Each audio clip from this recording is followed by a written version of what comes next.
I stared at my father across the Thanksgiving table as he slurred the words that would finally break me. I'm in trouble with some very serious people. The silence that followed felt like a noose tightening around my neck, especially when my mother's eyes locked onto mine with that familiar expectant look. My name is Amelia, and I'm the idiot who secretly bought my family a house. They don't know that, of course. They think some mysterious landlord lets them live there practically rent-free out of the goodness of their heart. Meanwhile, I live in what they lovingly call the shoebox with plumbing, my modest studio apartment that they'd just spent the better part of dinner mocking. It's like living in a closet, my sister Lindsay had giggled earlier, wine glass in hand. I don't know how you do it, Amelia. Don't you want, actual rooms? I'd smiled tightly and cut another piece of turkey. Some of us prefer living within our means. Within your means, my father Geoffrey had scoffed already 3 glasses deep. You make decent money in that marketing job. You could afford better than this. This shoebox, my mother Sandra had finished for him, patting his hand. We just worry about you, sweetheart. Living like this isn't healthy. The irony of their concern was almost funny. Almost. They had no idea that every month I paid the property tax on their 4-bedroom house, that last summer's roof repair came from my savings, that the mysterious landlord who never raised their rent was actually their eldest daughter, living in a studio apartment so they could maintain their comfortable lifestyle. But now, watching my father's hands shake as he admitted to his latest gambling disaster, I felt something inside me crack. How much? I asked flatly. 18,000, he mumbled, not meeting my eyes. My mother jumped in smoothly. We've been thinking about this as a family. Lindsay's still paying off her student loans. And your father and I are... She gestured vaguely. Well, you know our situation. And I don't have kids or a mortgage, right? I finished for her, the familiar script playing out. So naturally I should be the one to fix this. Your car, Lindsay suggested brightly, as if she'd just solved everyone's problems. That hybrid thing you drive must be worth at least 20 grand. You could sell it and take the bus to work. I looked around the table, at my father's guilty but expectant face, my mother's manipulative concern, my sister's casual entitlement, and suddenly saw the last 15 years with perfect clarity. The inheritance from my grandmother that I'd used to buy this house, thinking it would finally make them proud. The countless times I'd covered their emergencies while they criticised my lifestyle. The way they'd trained me to be their safety net while treating me like their family failure. No, I said quietly. What was that? My mother asked, her voice sharpening. I said no. I stood up, gathering my purse. I'm not selling my car to cover another gambling debt. I'm not doing this anymore. My father's face darkened. After everything we've done for you, everything you've done for me, I laughed, and the sound was ugly even to my own ears. That's rich, Dad, really rich. If you walk out that door, my mother warned, don't expect to be welcome back. I paused at the threshold of my shoebox apartment and looked back at them. Funny thing about doors, Mom, sometimes they close for good reasons. In my car, my precious debt-free car, I sat in the parking lot and let the tears come. Then I pulled out my phone and called the one person who'd been telling me for years to stand up to them. Parker, it's me. Remember how you said you'd help me if I ever wanted to explore my rights as a landlord? Wait, Parker's voice crackled through the speaker. You own the house they live in your name? I wiped my eyes and sat up straighter. Yeah, and I think it's time they learned what real estate karma feels like. As I hung up, my phone buzzed with a text from Lindsay. Hope you're not serious about abandoning the family in our time of need. Dad's really upset. I turned off my phone and started the car. For the first time in 15 years, I felt something other than obligation when I thought about my family. I felt rage, and maybe, just maybe, that rage would finally set me free. 3 days after Thanksgiving, my mother and sister ambushed me at my favourite coffee shop. I spotted them through the window and considered running, but they'd already seen me. Besides, I was tired of running. "We need to talk about Dad's situation," Lindsay announced, sliding into the seat across from me without waiting for an invitation. My mother settled beside her, arranging her face into that concerned expression I knew too well. "There's nothing to talk about," I said, closing my laptop. "I'm not selling my car." "Don't be selfish, Amelia," my mother leaned forward. "These aren't nice people your father owes money to. They've already started calling the house. Then maybe he shouldn't have borrowed from them." Lindsay's eyes narrowed. "Easy for you to say. You don't have any real responsibilities. No kids, no mortgage. Stop saying that." I slammed my hand on the table, making several nearby customers jump. "Having children or a mortgage doesn't make your needs more important than mine. I work hard for what I have." "And we don't?" My mother's voice took on that wounded tone that used to guilt me into submission. "Your father and I have sacrificed everything for this family. The least you could do is help in a crisis." I laughed bitterly. "A crisis? This is Tuesday. Dad's always in crisis. Remember my college fund? The one he gambled away because we were having hard times? Funny how those hard times didn't stop you from taking that cruise the next summer." "That was different," my mother waved dismissively. "We needed that vacation. The stress was affecting your father's health." "The stress was—" I stopped myself, taking a deep breath. "You know what? I'm done. I'm not your ATM anymore." "Fine," Lindsay spat. "Be that way, but don't come crying to us when you're old and alone in that pathetic little apartment." Something snapped inside me. At least my pathetic little apartment is mine, unlike that house you live in. "What's that supposed to mean?" my mother asked sharply. I stood up, gathering my things. "It means I'm done pretending, done enabling, done watching you destroy yourselves and blame everyone else." "We're your family," my mother called after me as I walked away. "Family helps family." I spun around. Family doesn't mock family. Family doesn't guilt and manipulate and steal from family. And family definitely doesn't show up at someone's workplace to pressure them into selling their only reliable asset. The coffee shop had gone quiet. I didn't care. If you want to help Dad so badly, sell your own cars. Sell that boat he bought last summer when he was supposedly broke. Sell the house. I caught myself just in time. "Oh, wait, you can't sell the house because you don't own it." I left them sitting there, faces flushed with anger and embarrassment. My hands were shaking as I got into my car, my precious hybrid that they wanted to sacrifice to the gambling gods. Parker's law office was only 10 minutes away. I didn't call ahead, I just showed up, probably looking like a mess. "I need those landlord papers we talked about," I said when his secretary let me into his office. "All of them." Parker looked up from his desk, concern evident on his face.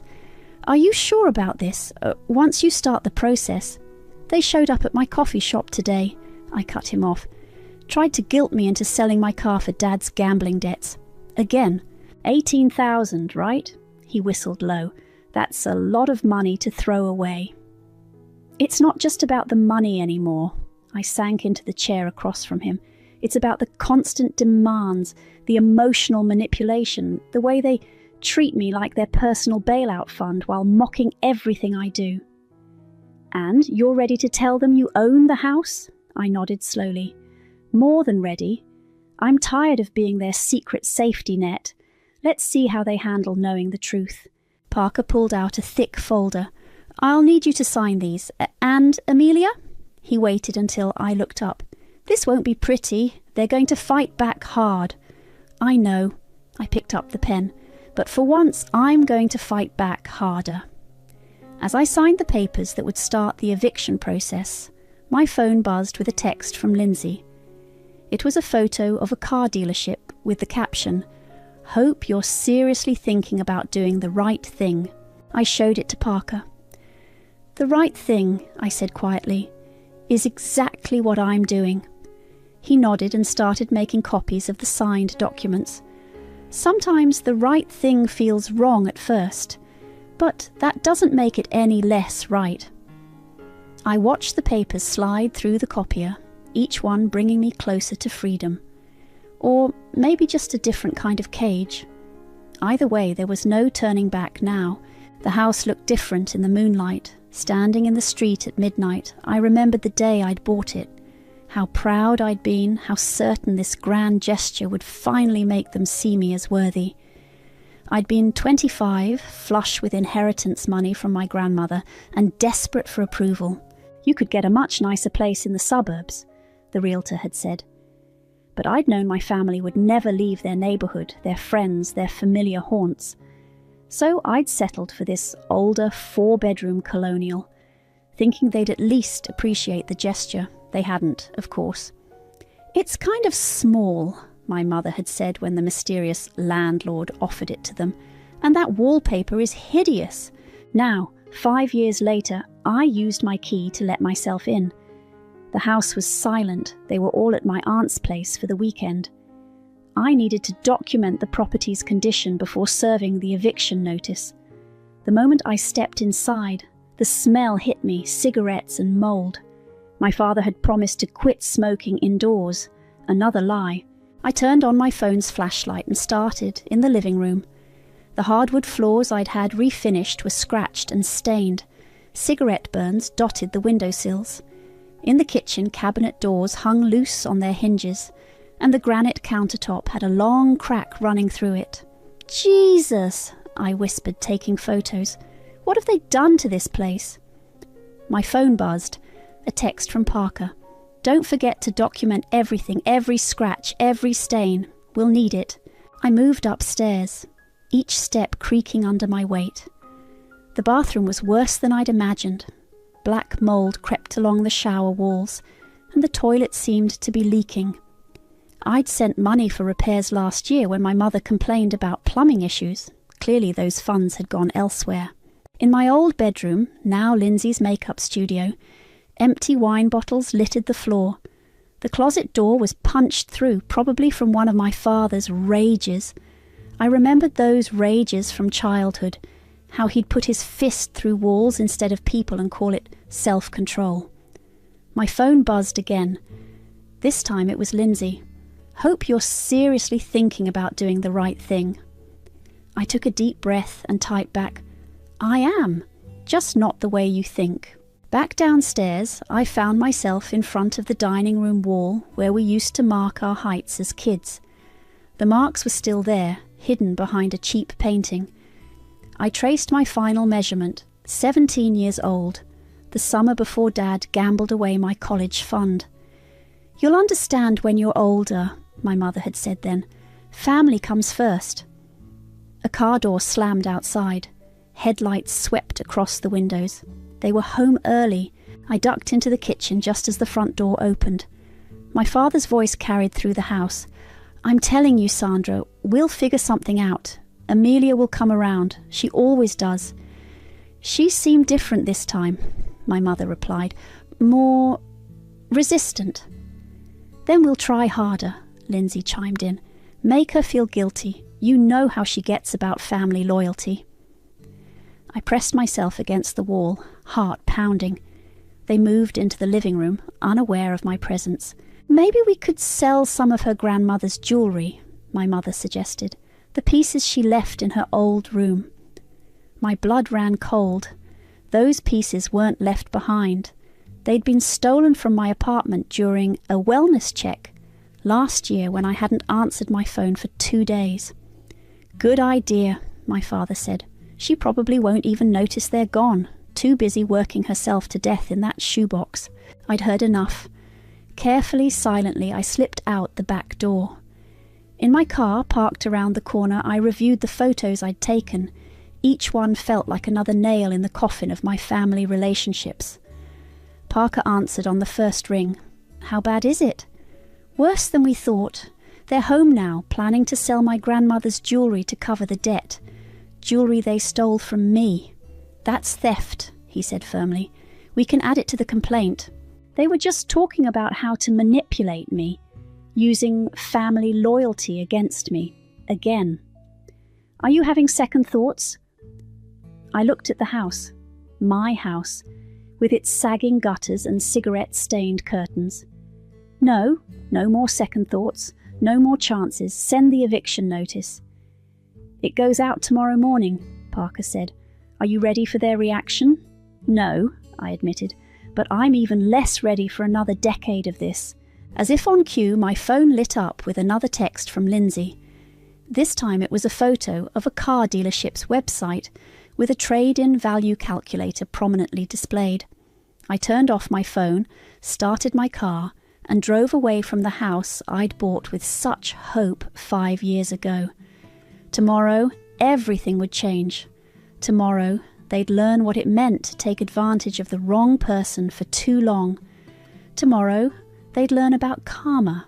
The first call came at 8:47 a.m. I watched my mother's name flash across my phone screen as I sat in Parker's office, waiting for confirmation that the eviction notice had been delivered. They should have received it by now, Parker said, checking his computer. Certified mail, signature required.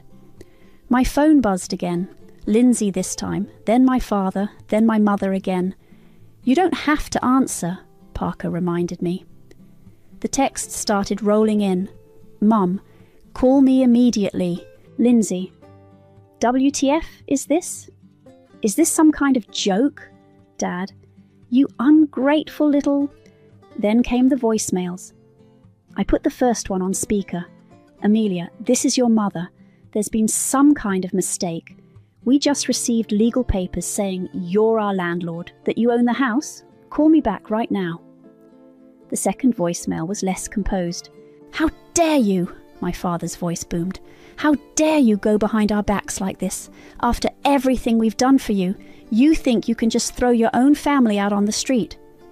Notice how they're not denying they owe you money, Parker observed, taking notes, or addressing the property damage. My phone lit up with a FaceTime request from Lindsay. Against my better judgment, I accepted. Are you out of your mind? Her face filled the screen, mascara already running. You've owned the house this whole time, while we've been worried sick about you living in that dump? That dump is what allowed me to pay for your roof repairs, I replied calmly, and your property taxes, and your utilities. We're your family, she shrieked. You don't evict family. Family doesn't steal jewellery, I shot back, or mock where I live while living rent-free in my house. That's different. You thought what? That some mysterious benefactor was just letting you live there out of kindness, that the repairs magically paid for themselves. Your sister's right, my mother's voice cut in as she grabbed the phone from Lindsay. This isn't how family treats family. What will people think? They'll think you raised a daughter smart enough to know when she's being used. My mother's face hardened. If you do this, there's no coming back. You'll never be welcome in this family again. Funny, I said, feeling strangely calm. That's exactly what you said at Thanksgiving and last Christmas. And every time I've said no to you for the past decade. You have until 5 o'clock to withdraw this notice, my father bellowed from somewhere off screen. Or I swear to God, I ended the call. Well, Parker said after a moment, that went about as expected. My phone kept buzzing with messages. I read them aloud. You'll regret this. Hope you can live with yourself. Nobody will ever love you after this. Wow, they're really hitting all the greatest hits. We should document these threats, Parker said, reaching for his legal pad, in case... A loud bang interrupted him. Through his office window, I saw my father in the parking lot, getting out of his car. Stay here, Parker said, standing up. I'll handle this. But I was already moving toward the door. 5 years of secrets, a lifetime of manipulation. I was done hiding. My father's face was purple with rage as he stormed toward the building. You think you can hide behind lawyers? Your own father. Sir, Parker called out, this is private property. I'll have to ask you to leave. Stay out of this, my father roared. This is between me and my ungrateful daughter. No, I said, my voice steady despite my shaking hands. This is between a landlord and her tenants who haven't paid rent in 5 years, who've destroyed property, who've stolen personal items. We gave you life, and I gave you a house. I gave you everything I had, over and over, and it was never enough. Security was approaching now. My father jabbed a finger at me. You think karma won't find you. You think you can do this to your own blood. Karma, I laughed. Karma is exactly what's happening right now. As security escorted him away, he screamed through the parking lot. You'll end up alone. You hear me? Alone. Back in Parker's office, I collapsed into a chair. My phone showed 37 missed calls and over 50 texts. We should file for a restraining order, Parker said quietly. I nodded, numb. Do it. Do whatever we need to do. Are you okay? I looked at my phone as another message from Lindsay popped up. Hope you're happy destroying this family. No, I said honestly, but I will be. Outside, I could still hear my father's car peeling out of the parking lot. The sound felt like punctuation on the end of a very long sentence. One I'd been reading my whole life without understanding until now. The letter arrived 3 days after the eviction notice, hand-delivered to my apartment's mailbox. The return address was from Valentina, my family's next-door neighbour for the past 20 years. I'd always liked her, even though my mother called her nosy. Dear Amelia, the letter began, I've held this secret for 5 years, watching you sacrifice everything for people who never deserved it. I was there the day you signed the papers for the house. I saw your smile, your hope, and I've seen everything since. My hands trembled as I read on. I have security cameras. They've captured years of incidents. Your father's rages, your mother's verbal abuse when you visit, your sister's endless parties that keep the neighbourhood awake. I've saved it all, thinking someday you might need proof. I called Parker immediately. An hour later, I sat in Valentina's immaculate living room, watching video clips on her tablet. The footage was clear, damning. There was my father punching the garage door after I'd refused to co-sign a loan last year. My mother standing in the driveway, screaming at me for missing a family dinner because of work. Lindsay sneaking my grandmother's jewellery box out of my apartment during that wellness check. I should have shown you sooner, Valentina said, pouring tea. But it wasn't my place. Why now? I asked. She set down her cup. Because yesterday I heard your father planning something. He was on the phone talking about teaching you a lesson, about making you understand the consequences of your actions. My stomach churned. Did he say what kind of consequences? No, but I've seen that look before. When he gambled away your college fund. The memory hit me like a slap. I'd been 17, heading to my dream school with a partial scholarship. Then suddenly the money was gone. Hard times, my mother had said, patting my hand. We'll figure something out. 2 months later, they'd gone on a cruise. To heal from the stress, they'd said. I had to get student loans, I said quietly. Work 2 jobs through college. They never apologised, never even admitted what happened. I remember, Valentina nodded. Just like I remember when you bought this house. You were so proud, thinking it would finally make them respect you. Instead, they complained about the wallpaper, while you lived in that tiny apartment, paying their bills. She touched my hand. You've always been the adult here, Amelia. It's time they dealt with reality. My phone buzzed. Another text from Lindsay. Mom's crying herself sick. Hope you're happy. I showed it to Valentina. Manipulation, she said firmly. Watch this.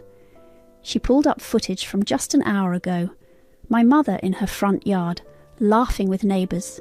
No tears in sight. They're planning something, Valentina warned. Your father's been making calls all morning. Your mother's been visiting neighbours, telling them you're mentally unstable. Classic, I muttered. When guilt doesn't work, they try to discredit me. I have something else you should see. She pulled up a final video. It showed my father and mother in their driveway late last night, arguing.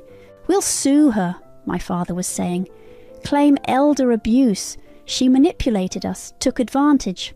No judge will side with a daughter who throws her parents out. My mother nodded. And once we win, we'll sell the house ourselves. That'll teach her about family loyalty.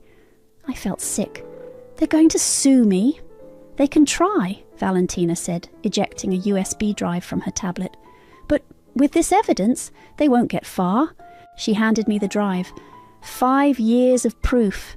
Every incident, every threat, every lie. Use it. My phone rang. Parker. Your family just filed a legal complaint, he said without preamble. They're claiming elder abuse and fraud. They want the house. I looked at the USB drive in my hand. Perfect timing. I have something you need to see. After I hung up, Valentina squeezed my shoulder. You're doing the right thing. Sometimes the hardest choices are the most necessary ones. Through her window, I could see my mother in their driveway, probably planning her next move.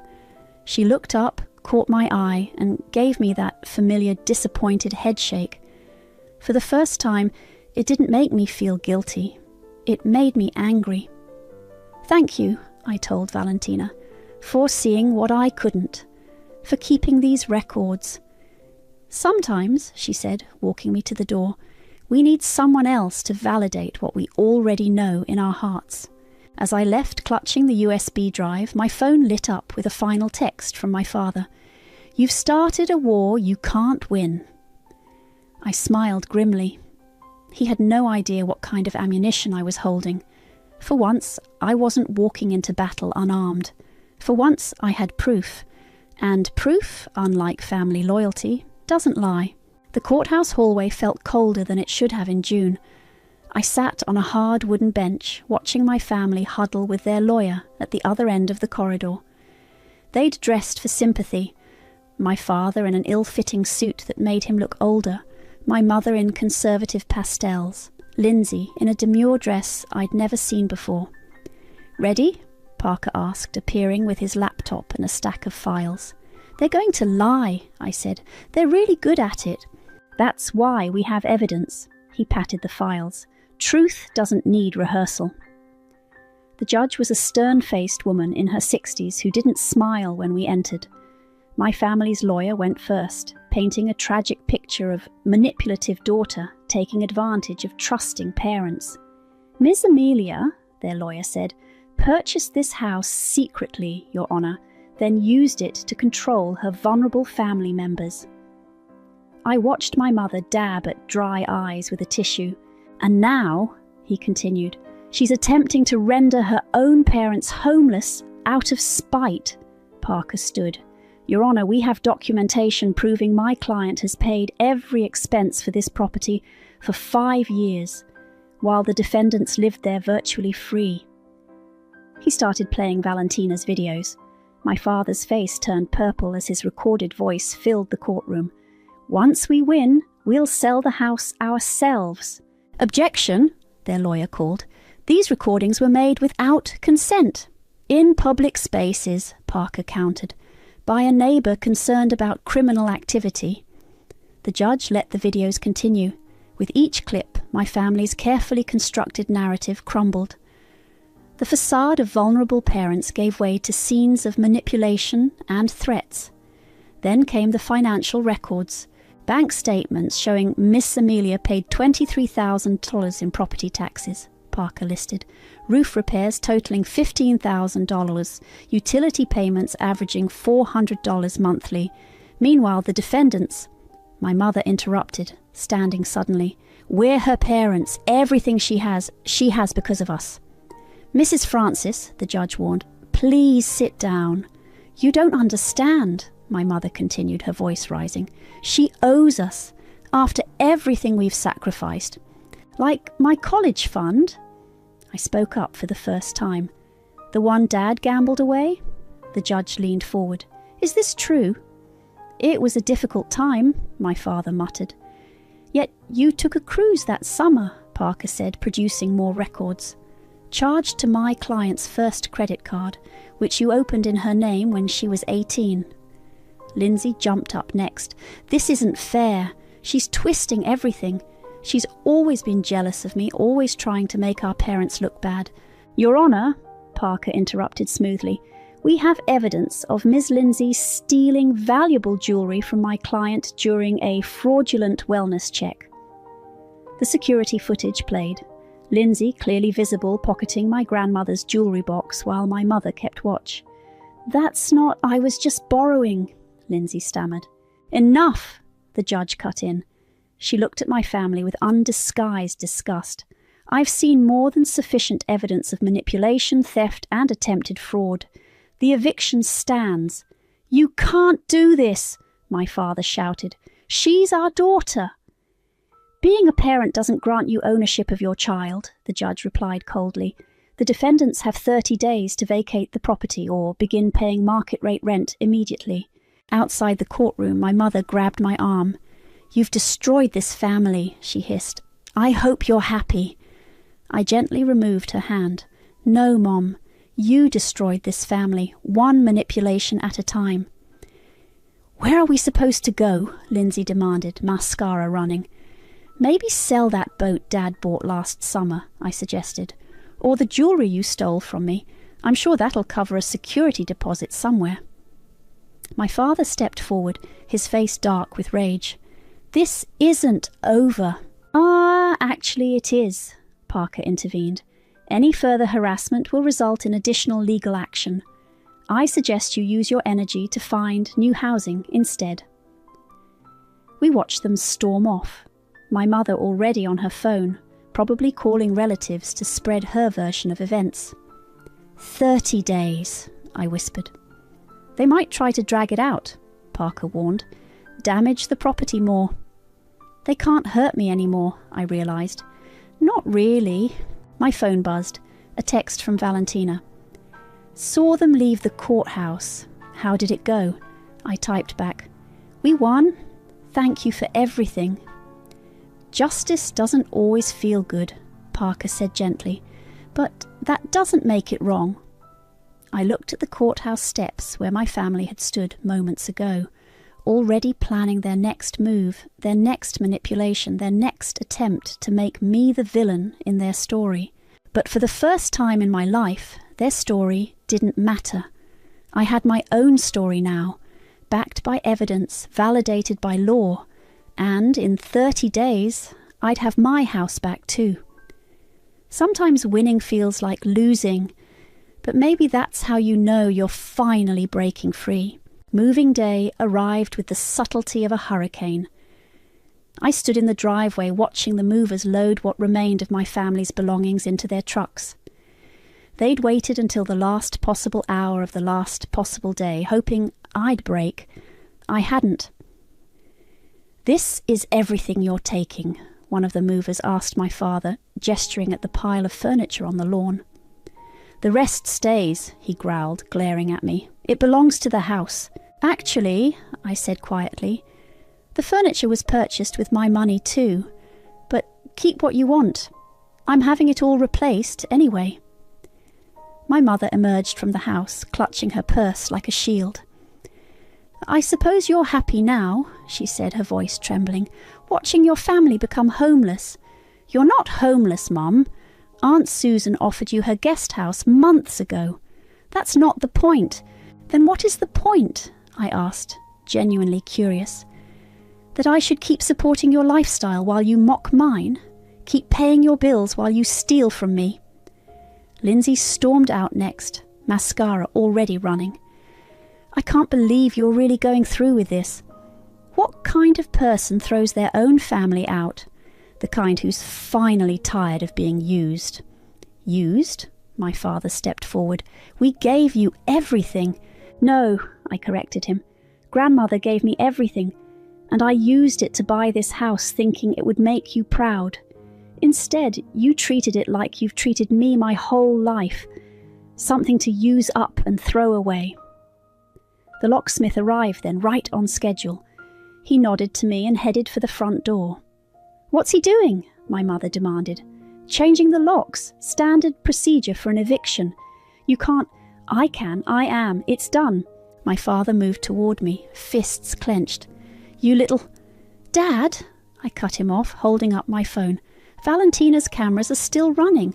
Think carefully about your next move. He stopped, face purple with rage.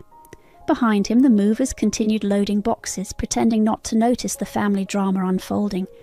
"Where did we go wrong with you?" my mother whispered. "How did you become so cold?"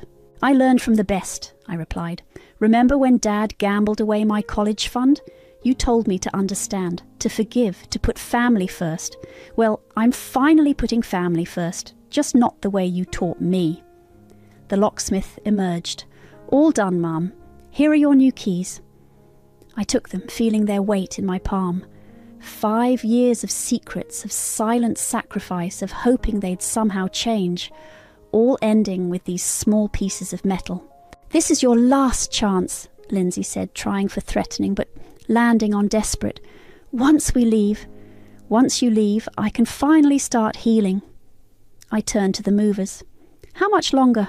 20 minutes, tops." My mother started crying then, real tears this time. Not the performative ones from court, but genuine sobs that shook her shoulders. For a moment, I felt that old, familiar pull, the need to comfort her, to fix everything. But I stayed where I was.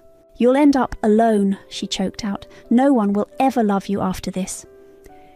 "That's better than being used by people who claim to love me." My father grabbed the last of their bags. "Come on," he muttered to my mother and sister. "She's made her choice." "No," I corrected him. "You made this choice. Every time you took advantage. Every time you mocked where I lived while living in my house. Every time you chose gambling over family. This isn't my choice. It's your consequence." They piled into their cars, my father in his, my mother and Lindsay in hers. The movers finished loading the truck. The house stood empty behind me, waiting. Lindsay rolled down her window. "I hope you can live with yourself." "I finally can," I replied. "That's the whole point." I watched them drive away, my mother's car first, then my father's, then the moving truck. The street felt eerily quiet in their wake. I turned to face the house, my house, and felt something rise in my chest. Not quite happiness, not quite sadness, something in between. My phone buzzed. A text from Parker. "All done?" "Yes," I typed back. "They're gone." "How do you feel?" I looked at the empty driveway where my family's cars had sat for 5 years, at the lawn they'd never mowed, at the gutters they'd let clog, at all the small signs of neglect that mirrored how they'd treated my love for them. I feel... I paused, searching for the right word. Free. As I walked up to my front door with my new keys, I wasn't shaking from fear anymore. I was shaking from adrenaline, from possibility, from the sudden, startling realization that sometimes the hardest goodbyes are the ones that save us. The sound of a drill echoed through the empty house as I installed new curtain rods in the living room. Sunlight streamed through the windows, highlighting patches of fresh paint and new hardwood flooring. The house smelled different now, like lemon cleaner and possibility. A knock at the door made me pause. Through the window I saw Valentina holding a teapot. "Thought you might need a break," she called out. I let her in, and we settled on the floor since I hadn't bought furniture yet. She poured tea into paper cups while examining my renovation progress. "The place looks brighter already," she said. "Amazing what a little love can do." "And a lot of contractors," I added, gesturing to the fresh drywall where my father's fist holes used to be. "Have you heard from them?" I nodded. "Mom's been calling relatives, telling them I'm having a mental breakdown. Dad's apparently telling everyone I forged the deed. Lindsay just posts passive-aggressive quotes on social media about toxic people who pretend to be victims." "And how are you really?" I considered the question while sipping my tea. "Lighter, like I've set down something heavy I didn't even know I was carrying." My phone buzzed, another blocked number. I'd been getting lots of those lately. "Still not answering unknown calls?" "Parker says not to. We have the restraining order, but..." I shrugged. "Better safe than sorry." Valentina nodded toward the window. "They drove by again this morning, your mother and sister, just watching the house." I know, but they can't hurt me anymore. I stood up, walking to the wall where our height measurements used to be. See this? I'm painting over it today. New memories, new start.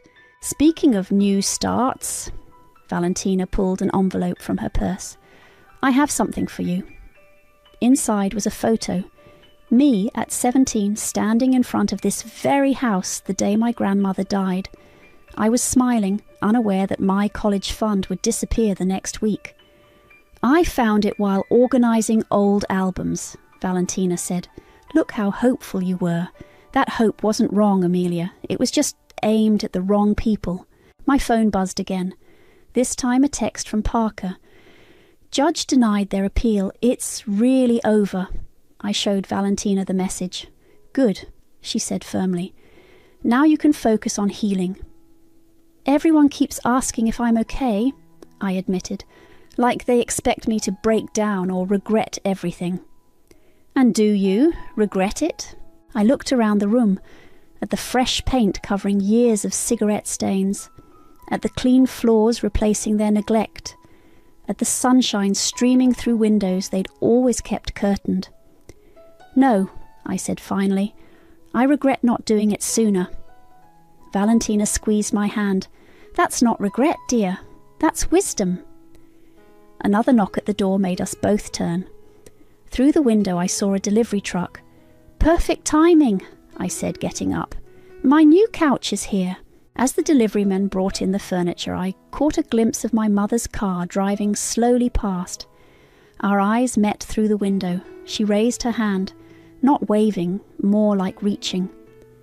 For a moment I felt that old familiar pull. Then I turned away and helped the deliveryman position my new couch. My choice, my style, my life. Where do you want these throw pillows? One asked. Actually, I smiled, I think they'll look better in my apartment. Valentina raised an eyebrow. I'm keeping this house, I explained, but I'm not moving in. I'm going to rent it out to people who will actually appreciate it, who will pay their rent and respect the property. And your apartment? Turns out I like my shoebox with plumbing. It's mine. Every square foot of it is something I chose for myself. The deliveryman left and Valentina helped me arrange the pillows on the couch. Through the window I could see my mother's car was gone. You know what the strangest part is? I said, stepping back to admire our work. Everyone talks about karma like it's this big, dramatic thing, but sometimes it's just this. Just quietly choosing yourself, setting boundaries, walking away. That's the best kind of karma, Valentina replied, the kind you create for yourself. My phone buzzed one last time. Lindsay, I hope you're happy in your empty house. I looked around at the fresh paint, the new furniture, the sunlight streaming in, at all the space that was finally truly mine, not empty, just clean, ready for whatever came next. I am, I whispered, and deleted her number. Outside, the afternoon sun painted the walls gold. The drill lay forgotten by the window, the curtain rod half installed. But that was okay. I had time now. Time to build something new. Something that wasn't weighted down by guilt or obligation or misplaced loyalty. Something that was finally and completely mine.